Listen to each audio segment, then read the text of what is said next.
नमस्कार, मैं दीपक शर्मा और मेरे YouTube मंच पर आपका स्वागत। दोस्तों, कुछ लोग दूसरों को फंसाने के लिए जाल बुनते रहते हैं, लेकिन अक्सर अपने ही जाल में फंस जाते हैं। मिसाल के तौर पर मोदी जी ने 18 सितंबर को, आने वाली 18 सितंबर को बिसात तो जबरदस्त बिछाई है और मोहरे भी अभी से फिट कर दी है। लेकिन इससे पहले कि मोदी जी कोई चाल चलते, राहुल गांधी ने पहले ही खेल कर दिया। आप यूं कह सकते हैं कि राहुल गांधी और खड़गे या राहुल गांधी और इंडिया अलायंस ने ही रातों रात 3 ऐसे फैसले लिए कि अमित शाह, मोदी जी के चाणक्य और मोदी जी की गणित बिगड़ गई है। अब मोदी जी ने विपक्ष को घेरने के लिए, या यूं कहें इंडिया अलायंस को घेरने के लिए, कल अचानक घोषणा कर दी कि 18 सितंबर को विशेष सत्र होगा, संसद का विशेष सत्र होगा। और हड़कंप मच गया, चर्चा होने लगी कि मोदी जी कौन सा भूचाल लाने जा रहे हैं। लेकिन मोदी जी एक चीज भूल गए कि 1 सितंबर और 18 सितंबर के बीच में 18 दिन होते हैं, और आज की सियासत में ये 18 दिन बहुत हैं। और शायद यही बात राहुल गांधी ने उन्हें जता दी। 18 दिन बहुत होते हैं। अब दोस्तों, पर्दे के पीछे की जो कहानी है वो ये है कि जब से ये इंडिया अलायंस बनी है, जब से समूचा विपक्ष, या यूं कहें ये जो 63% वोट एक होने लगा है, तब से मोदी जी की बेचैनी बढ़ गई। और कमोबेश यही हाल जो है वो मोदी जी के चाणक्य अमित शाह का है। बेचैनी बढ़ रही है, और शायद इसी की काट के लिए, सरप्राइज देने के लिए इंडिया अलायंस को मोदी जी ने अचानक ये सत्र बुला लिया, विशेष सत्र। एक रेयर सेशन होता है पार्लियामेंट का, ये मोदी जी ने बुला लिया और बिना किसी को सूचना दिए, और गोदी मीडिया के जरिए पैगाम भी पहुंचा दिया, 1 नेशन 1 इलेक्शन, यानी चुनाव पहले होंगे और साथ साथ होंगे। जाहिर तौर पर जो हड़कंप मचा, तो ये जो इमारत आप देख रहे हैं, इसी इमारत में कल रात इंडिया के सारे नेता मौजूद थे। जी हाँ, राहुल गांधी थे, सोनिया थी, शरद पवार थे, उद्धव ठाकरे थे, ममता बनर्जी थी, नीतीश, लालू, केजरीवाल, भगवंत मान, हेमंत सोरेन, अखिलेश यादव, आप नाम लीजिए, सारे नेता यहाँ मौजूद थे। और तब राहुल गांधी और टीम इंडिया ने मिलकर मोदी जी की स्कार्ट के लिए रात में प्लानिंग की और 3 ऐसे फैसले लिए जिस पर आज इंडिया अलायंस ने मोहर लगा दी। और ये ऐसे फैसले हैं कि कहीं ना कहीं मोदी जी को अपनी गणित, मैं पहले कह रहा था, बिगड़ते हुए दिख रही है।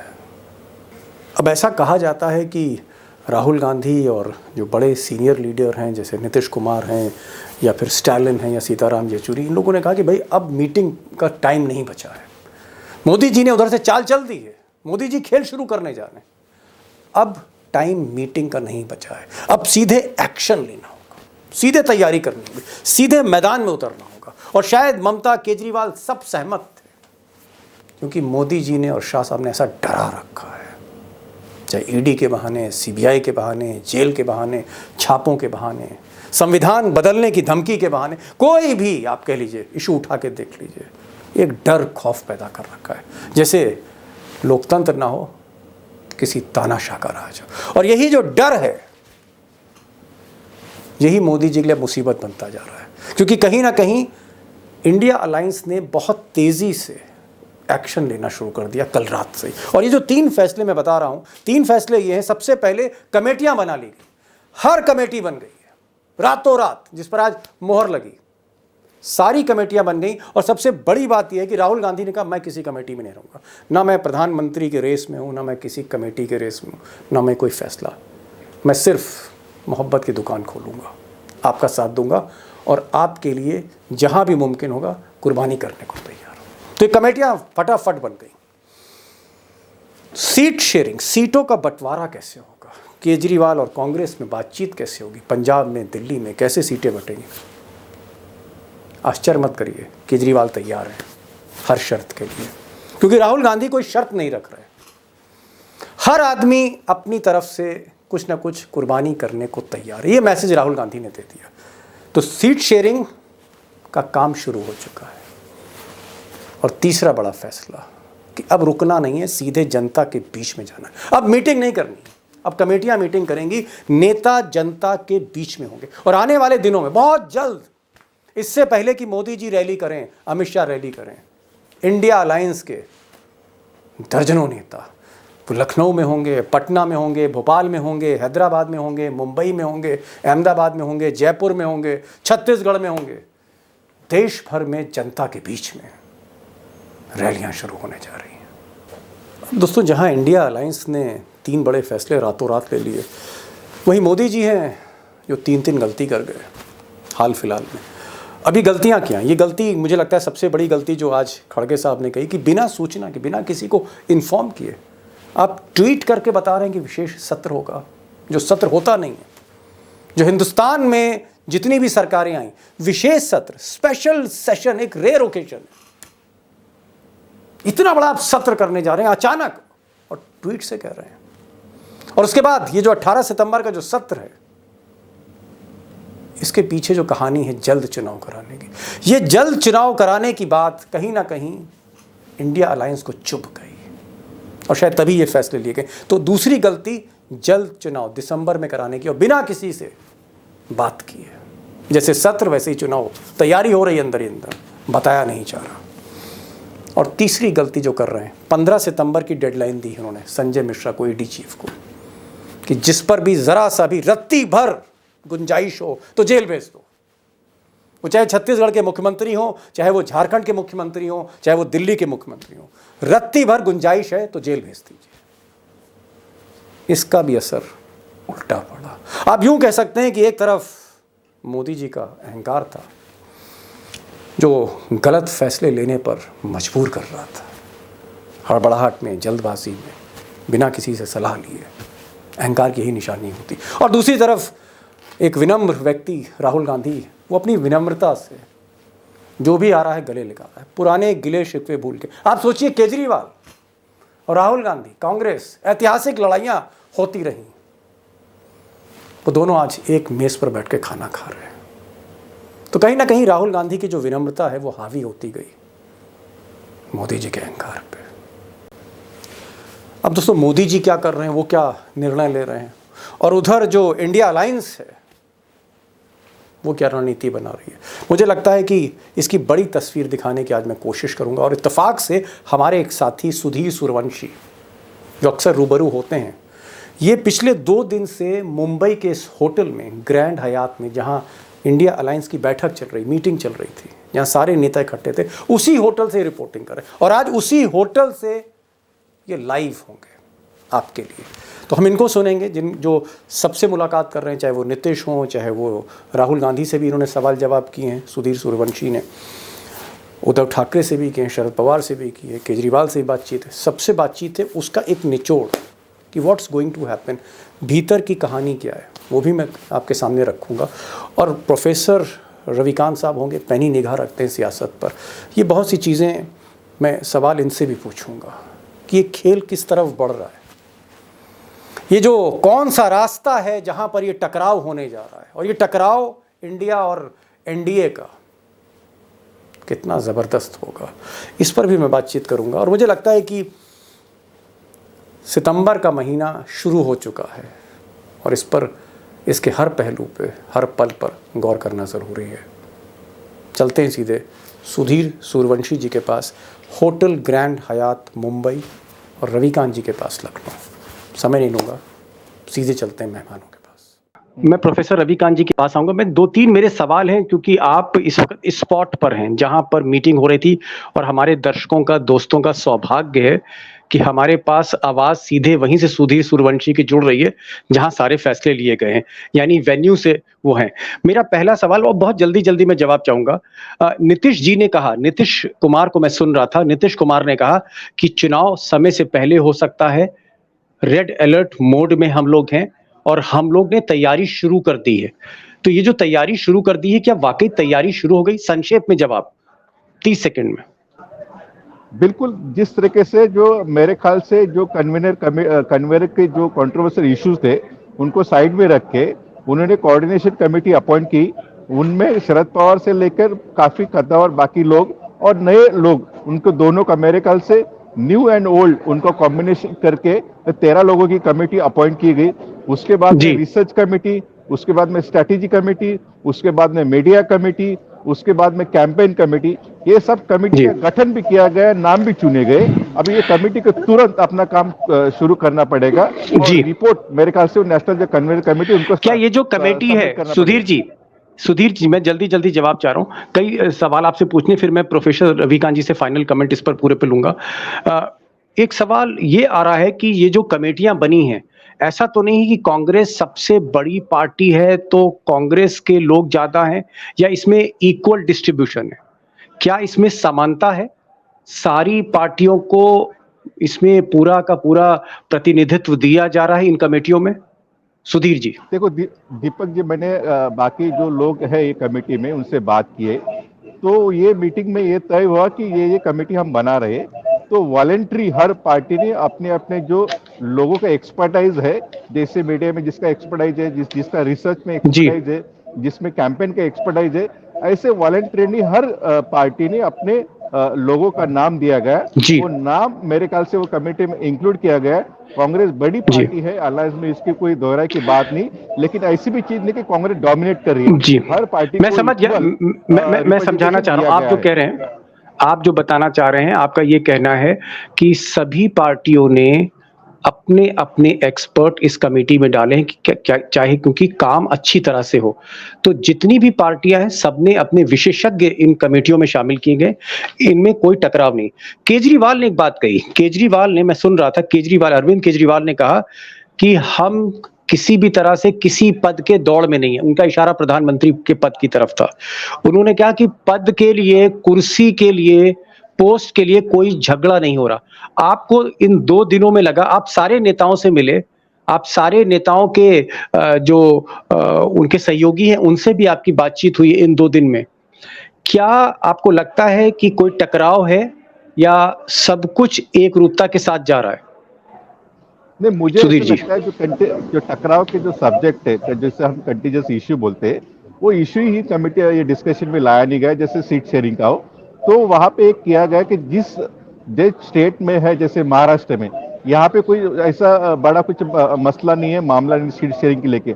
महाविकास आघाड़ी में मैक्सिमम मेरे ख्याल से आउट ऑफ जो 48 जो टोटल सीट्स है, 40 सीट्स का ऑलरेडी डिस्कशन हो चुका है, सिर्फ 8 सीट बाकी है, उसमें थोड़ा बहुत जी मन मिटाव है, वो भी चीज हो जी जाएगी। जैसे पश्चिम जी बंगाल हो, मेरे ख्याल से केरल हो, जो जो स्टेट पे थोड़ा क्रिटिकल है, वो मेरे ख्याल से वो सीट शेयरिंग उस स्टेट के बाद में होगी।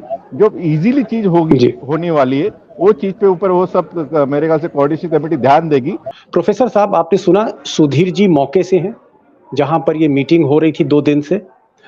इनका ये कहना है कि साहब, सीट शेयरिंग को लेकर कोई झगड़ा नहीं है, चाहे वो केजरीवाल हो, ममता बनर्जी हो। लालू प्रसाद यादव ने यहां तक कहा कि भाई जो भी कुर्बानी होगी हम देंगे, जितना भी हम झुक सकते हैं हम झुकेंगे। और राहुल गांधी ने भी कहा कि हम भी कहीं भी असर्ट नहीं करेंगे, यानी जो जिसका हक है, जिस सीट पे जो मजबूत है इंडिया अलायंस का, उसको हम मौका देंगे। आपको लगता है कि मोदी का जो डर है, मोदी और अमित शाह का जो डर है, और मोदी ने ये जो गलती कर दी कि साहब 18 और 22 तारीख को हम एक सत्र बुलाने जा रहे हैं, आपको लगता है कि मोदी ने जो जल्दी चुनाव कराने का जो एक हिंट दिया, कल इशारा किया, उसकी वजह से इंडिया अलायंस की रफ्तार और तेज हो गई, चीजें और जल्दी जल्दी होने लगी? निश्चित रूप से दीपक जी, मोदी जी ने जो सोचा होगा उसका उल्टा हुआ। हम लोग यही आशंका व्यक्त कर रहे थे कि इंडिया अलायंस में सीटों के बंटवारे को लेकर के पेच फंसेगा, लेकिन वन नेशन वन इलेक्शन वाले शिगुफे ने और विशेष सत्र बुलाने के पेच ने इंडिया अलायंस को और ज्यादा उदार बना दिया। आप देखिए, ये बात तो बहुत पहले से हो रही है। पटना की बैठक में राहुल गांधी ने जिस बात को कहा था कि हम कुछ भी कंप्रोमाइज करने के लिए तैयार हैं, यानी प्रधानमंत्री के पद को लेकर के कांग्रेस पार्टी का कोई दावा नहीं है, और जो भी लीड करना चाहे लीड करे, लेकिन हमें इस भारतीय जनता पार्टी के तानाशाही पूर्ण रवैये से मुक्ति पानी है। फिर आपने देखा कि बेंगलोर में जो बैठक हुई उसमें भी कमोबेश सारे लोगों ने इसी बात को रेखांकित किया। लेकिन इसने तो मुझे लगता है कि पूरे इंडिया अलायंस के सारे लोगों को उदार होने के लिए और सैक्रिफाइस करने के लिए प्रेरित किया है। और यही कारण है कि अरविंद केजरीवाल का ये कहना कि साहब हम कुछ भी करने के लिए तैयार हैं। लालू प्रसाद यादव तो पहले से बोलते आ रहे हैं, राहुल गांधी पहले से बोलते आ रहे हैं, या नीतीश कुमार भी उस बात को कह जी चुके हैं कि हमें कन्वीनर बनने की कोई इच्छा नहीं है।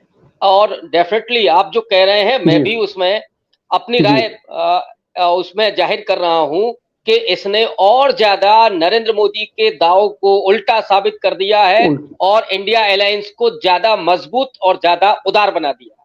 जी सुधीर जी, आप मौके से हैं, आप वेन्यू पर हैं जहां ये सारी 2 दिन की बैठक चली। हयात बॉम्बे पर हैं आप इस वक्त, मुंबई में। एक चीज मैं आपसे और सुधीर जी पूछना चाह रहा हूं। उद्धव ठाकरे जो मेजबान थे, इस मीटिंग के होस्ट थे, उन्होंने अपने शुरुआती भाषण में कहा कि अगर मोदी जी परिवारवाद पर हमले की बात कर रहे हैं तो एक चीज भूल रहे हैं कि वो मित्रवाद में डूबे हुए हैं। आरोप परिवारवाद के लगाते हैं लेकिन खुद मित्रवाद में डूबे हैं, मित्रों में डूबे हुए हैं, मित्रों के इंटरेस्ट में डूबे हुए हैं। उनका इशारा अडानी की तरफ था। और उद्धव ठाकरे ने कहा कि इंडिया अलायंस, समूचा विपक्ष इस मित्रवाद की, मोदी जी की जो राजनीति है उसका पर्दाफाश करेगा। क्या आपको लगता है कि अडानी को लेकर सब एक मत हैं और मोदी जी का जो भ्रष्टाचार है अब उस पर उल्टा हमला होने जा रहा है? सुधीर जी। मैंने जब राहुल गांधी को सवाल पूछा था प्रेस कॉन्फ्रेंस में, तो उस टाइम में मैंने पूछा था there is a difference of opinion about JPC Adani के ऊपर। तो राहुल गांधी ने कहा था ये नेशनल इशू है, नेशनल सिक्योरिटी का इशू है, इसलिए कोई भी डिफरेंसेस हमारे में नहीं है। और दूसरी इंपॉर्टेंट बात मैं आपको बताना चाहता, आज की जो मीटिंग हुई, इस मीटिंग में शरद पवार जिस मंच पे बैठे थे वही मंच पे मेरे ख्याल से उद्धव ठाकरे हो, अरविंद केजरीवाल हो और राहुल गांधी हो, उन सब ने अदानी पर काफी अटैक किया, क्रिटिसाइज किया। तो मुझे लगता है कि शरद पवार भी ये बात को अभी मान गए होंगे इन प्रिंसिपल कि अदानी एक बड़ा मसला है, उसके ऊपर ज्यादा डिफेंड करना ठीक नहीं होगा। सुधीर जी, आप इसका मतलब ये कहना चाह रहे हैं कि अडानी के मुद्दे को लेकर अब समूचे विपक्ष में कोई मतभेद नहीं है, क्योंकि इस तरह की बात भाजपा की तरफ से की जाती रही है। गोदी मीडिया करती थी कि साहब अडानी सिर्फ मोदी के नहीं है, अडानी तो विपक्ष के कई नेताओं को ऑब्लाइज कर रहे हैं। लेकिन आप ये कह रहे हैं कि अडानी को लेकर कोई मतभेद नहीं है और समूचा विपक्ष जो है अडानी के भ्रष्टाचार पर हमला करेगा, वो भ्रष्टाचार जो मोदी पे खत्म होता है। So there is no confusion on Adani. Sudhir ji. बिल्कुल, जिस तरह से शरद पवार के सामने, बाकी अपोजिशन के लीडर सामने अडानी के ऊपर अटैक हो रहा था, तो मुझे लगता है कि किसी ने अडानी के डिफेंड करने की और अलग राय रखी नहीं गई। दूसरी बात, जब लालू प्रसाद यादव ने अपना स्पीच दिया, जो मेरे ख्याल से सबसे इंटरेस्टिंग स्पीच लालू प्रसाद यादव का एक कमेटी के मीटिंग के बाद में रहा, तो उस वक्त भी उन्होंने शरद पवार जी को कहा आप लड़ेंगे, आप लड़ना चाहिए। तो उस वक्त शरद पवार ने एक हाथ का जेस्चर दिखाते किया था कि मैं साथ में हूं, और ऐसा मेरे ख्याल से एक जेस्चर किया था। जी, एक चीज और, आज राहुल गांधी ने ये चीज कही कि यहाँ पर जितने भी लोग हैं, जितनी भी विपक्षी पार्टियां हैं, जैसे हेमंत सोरेन हैं, ममता बनर्जी हैं, स्टालिन हैं, सीताराम येचुरी लेफ्ट की तरफ से हैं, उद्धव ठाकरे, शरद पवार, नीतीश, उसके बाद लालू, उसके बाद अखिलेश यादव, ये जो, और केजरीवाल, ये जो समूचा विपक्ष है, राहुल गांधी ने कहा कि ये 60% ऑफ वोटर है, ये 60% ऑफ इंडिया है, ये भारत के 60% वोटर का ये प्रतिनिधित्व करता है। और अगर ये एक हो गया, ये 60% एक हुआ, तो मोदी जी के जीतने के चांसेस नहीं है। आपकी जिन नेताओं से बात हो रही है, जो बड़े नेता हैं, येचुरी हैं, शरद पवार हैं, उद्धव ठाकरे हैं, नीतीश हैं, इनका क्या मानना है कि ये 60% अच्छी सीट शेयरिंग के साथ जब लड़ेगा तो मोदी जी के लिए बहुत डिफिकल्ट हो जाएगा, वाकई डिफिकल्ट हो जाएगा मोदी के लिए जीत? सुधीर जी। देखिए दीपक भी, इसमें मैं दो बातें कहना चाहता हूँ। जिस तरीके से अपोजिशन के लीडर एक दूसरे का मुंह दिखना नहीं चाहते थे, वही लीडर एक टेबल पे खाना खा रहे, एक ही होटल में, एक ही फ्लोर में, अलग अलग कमरे में रह रहे हैं। मेरे ख्याल से जो भी कुछ डिफरेंसेस थे वो पूरी दिन पे दिन हर मीटिंग के साथ में वो ड्रॉप हो रहे हैं और कम हो रहे हैं। जिस तरीके से केजरीवाल ने बात की वो भी इम्पोर्टेंट बात है। उन्होंने कहा जिस तरीके से हमारी मीटिंग होती है, जिस तरह से मीटिंग कंडक्ट होती है, ऐसे लगता ही नहीं कोई डिफरेंसेस है।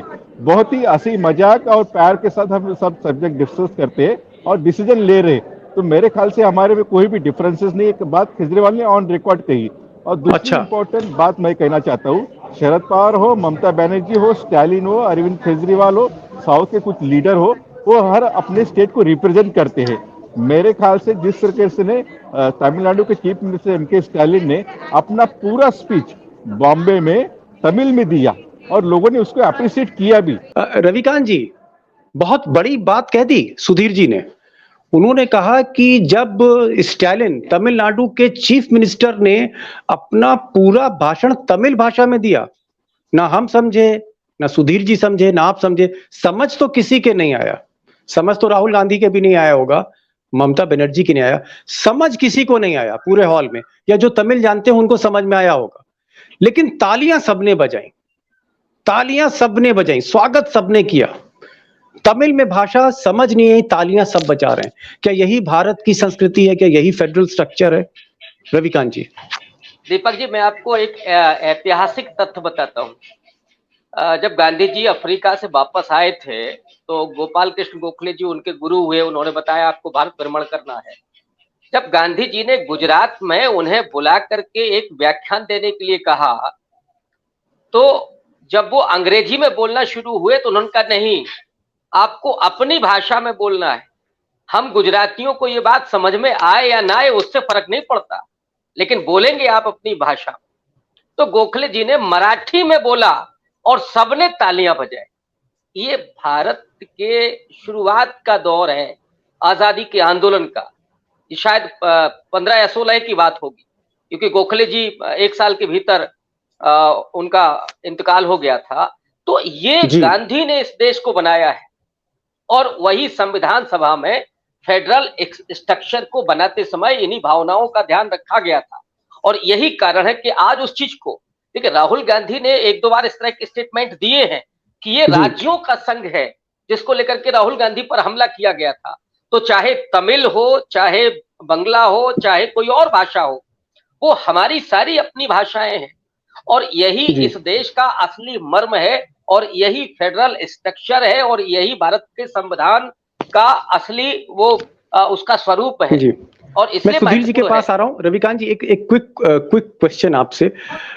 आपको क्या लगता है कि मोदी जिस अलायंस को तोड़ना चाहते थे, मोदी जिस विपक्ष को तोड़ना चाहते थे, किसी को सीबीआई के मार्फत जेल भेज रहे हैं, किसी के यहाँ ईडी के छापे पड़वा रहे हैं, ए को बी से लड़ा रहे हैं, बी को सी से लड़ा रहे हैं, भतीजे को चाचा से तोड़ लिया, कहीं पर किसी की भाई को तोड़ लिया, पार्टियों को तोड़ दिया, पार्टी के काडर को नेता से लड़वा दिया, जो हमने शिवसेना या बाकी पार्टियों में देखा एनसीपी ने। ये जो तोड़-फोड़ की राजनीति कर रहे थे मोदी, क्या इसका उल्टा असर हो रहा है? क्योंकि सुधीर जी जो कह रहे हैं कि ये सारे नेता गले मिल रहे हैं आपस में, ममता बनर्जी जो हैं वो नीतीश के साथ हाथ मिला रही हैं, उद्धव ठाकरे से राखी बंधवा रही हैं, केजरीवाल ने हाथ खोल दिए हैं दोनों राहुल गांधी के लिए, वो तारीफ कर रहे हैं राहुल गांधी की।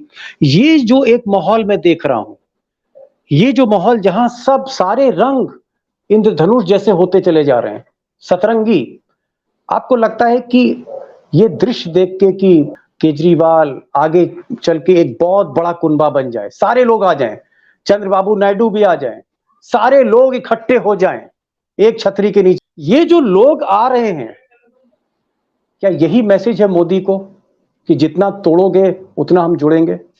रविकांत जी, उसके बाद मैं सुधीर जी के पास आ रहा हूं। जी, निश्चित तौर पर। और इसके पीछे 2 कारण मुझे दिखाई पड़ते हैं। पहला कारण तो ये है कि नरेंद्र मोदी ने जिस तरह से ईडी का इस्तेमाल किया, खास करके ईडी का, इसका पहले कभी इतना इस्तेमाल नहीं होता था। तो उसमें सारे राज्यों की स्वायत्तता खतरे में पड़ गई, वहां की लीडरशिप का अपना, चाहे उनका जीवन हो या उनकी पॉलिटिक्स हो, वो भी कहीं ना कहीं खतरे में पड़ती हुई दिखाई पड़ रही थी। तो एक तो नरेंद्र मोदी के इस अटैकिंग जो मोड था उनका, उसने ये प्रभाव डाला। दूसरा, राहुल गांधी के अपने पर्सनालिटी और उनकी भारत जोड़ो यात्रा ने, अभी तक ये भरोसा नहीं हो पा रहा था, यात्रा के पहले, कि कभी नरेंद्र मोदी को हम लोग एक साथ मिलकर के चुनौती दे सकते हैं। लेकिन राहुल गांधी ने कहा कि हमको कुछ नहीं चाहिए, हम इस देश को जोड़ने के लिए आए हैं। तो जहां उन्होंने अपने आप को दूर कर लिया उस पूरे सत्ता तंत्र से, वो सारे लोगों को जोड़ने की बात करने लगे, देश को जोड़ने की बात करने लगे। जी। तो एक तरफ विश्वास और एक तरफ जो पूरा विध्वंस चल रहा था, इसने इस इंडिया अलायंस के लिए वो परिस्थितियां तैयार की और वही वजह है कि सारे लोग दिल खोल करके अपने गले शिकवे पॉलिटिक्स इस सब को दूर करके आज एकजुट होकर के जो तानाशाही पूर्ण सत्ता है उसका सामना करने के लिए जी। एकजुट होकर के संघर्ष करने के लिए तैयार हो रहे हैं। और इस वक्त जो सुधीर जी हमारे साथ जुड़े हैं, जब भी होटल के अंदर से बात कर रहे थे, अब होटल की लॉबी में, ये वही होटल है जहां पर पिछले 2 दिन से इंडिया अलायंस की बहुत महत्वपूर्ण बैठक चल रही थी। ये वही होटल है जहां पर अरविंद केजरीवाल, ममता बनर्जी, नीतीश, हेमंत सोरेन, जयंत चौधरी, अखिलेश यादव, राहुल गांधी, सोनिया गांधी, सारे नेता यहीं पर रुके हुए थे। आप 2 दिन से सुधीर जी इसी होटल से रिपोर्टिंग कर रहे हैं। आपने क्या देखा? क्या वाकई एक केमिस्ट्री बनती जा रही है? अरिथमेटिक तो है, जो अरिथमेटिक है, वोट शेयर तो इंडिया अलायंस के साथ है, लेकिन केमिस्ट्री क्या बननी शुरू हो गई है? क्योंकि इससे पहले हमने देखा केजरीवाल की कांग्रेस से नहीं बनती थी, ममता जो है उनकी भी कांग्रेस से 36 का आंकड़ा था, कहीं से नीतीश सहज नहीं थे। तो आपको लगता है कि ये जितने भी नेता हैं, 2 दिन में आपने क्या देखा? क्या ये एक साथ खाना खा रहे हैं, एक साथ बैठ रहे हैं, एक साथ जा रहे हैं? क्या देखा आपने 2 दिनों में?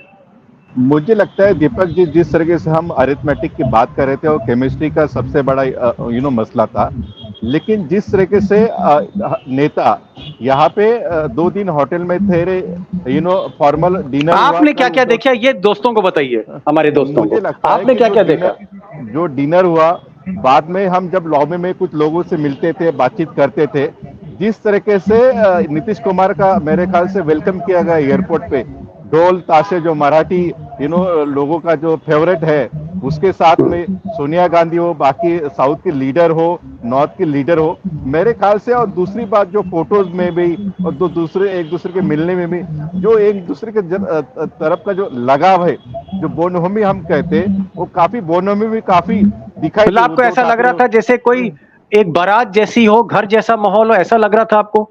बिल्कुल बिल्कुल, मुझे ऐसा लगा कोई शादी है बड़े की इंसान की, और शादी के लिए सब बाराती होटल में उतरे हैं, और अपनी तरफ से जिस तरीके से जैसे बैंड बाजा हो, जो सब इंतजाम किया जाता है हर एक डिपार्टमेंट का, सब ऐसे कोऑर्डिनेशन के तहत सब इंतजाम कर रहे थे और एक दूसरे के सब एजुकेशन कर रहे थे। ऐसा कहीं भी यहाँ पे कोई, मतलब साथ में खाना खा रहे हैं, साथ में कॉफी पी रहे हैं, साथ में चाय पी रहे हैं, कॉफी पीना, डिस्कशन करना, formal discussion, informal discussion, photo निकालना है एक दूसरे के कार्यकर्ता के साथ में। रविकांत जी, अभी आपने देखा कि होटल से जहां से सुधीर जी रिपोर्टिंग कर रहे थे और 2 दिन वो उस होटल में थे, उन्होंने कहा कि भाई ऐसा लग रहा है जैसे बारात का माहौल हो, जैसे जनवासे में सारे लोग, कोई किसी का जो है कॉफी दे रहा है, कोई किसी को बिस्कुट दे रहा है, आगे बढ़ा रहा है ना, कोई किसी की टाई की नोट बांध रहा है, कोई जो है किसी के साथ चाय पीने इकट्ठे जा रहे हैं, फिर एक साथ डिनर टेबल पे बैठे हुए हैं। और ये कौन लोग बैठे हुए हैं? ये ममता बनर्जी, नीतीश बैठे हुए हैं, सीताराम येचुरी बैठे हुए हैं, कहीं केजरीवाल साथ में बैठे हैं, राघव चड्ढा बैठे हुए हैं, भगवंत मान बैठे हुए हैं, स्टालिन बैठे हुए हैं, उद्धव बैठे हुए हैं, आदित्य ठाकरे बैठे हुए हैं, राहुल गांधी बैठे हैं, सोनिया गांधी बैठे हैं। ये लोग जो आपस में लड़ रहे थे, क्या मोदी जी को जब ये दृश्य दिखाएगी इंटेलिजेंस ब्यूरो, जब खुफिया रिपोर्ट उनके पास पहुंचेगी कि ये नेता तो एक दूसरे के कमरे में भी जा रहे हैं, सिर्फ बात नमस्कार तक सीमित नहीं, क्या छाती पे सांप लौटेगा? क्या अफसोस होगा कि कहीं ना कहीं मोदी जी की राजनीति ने इन सबको एक कर दिया है?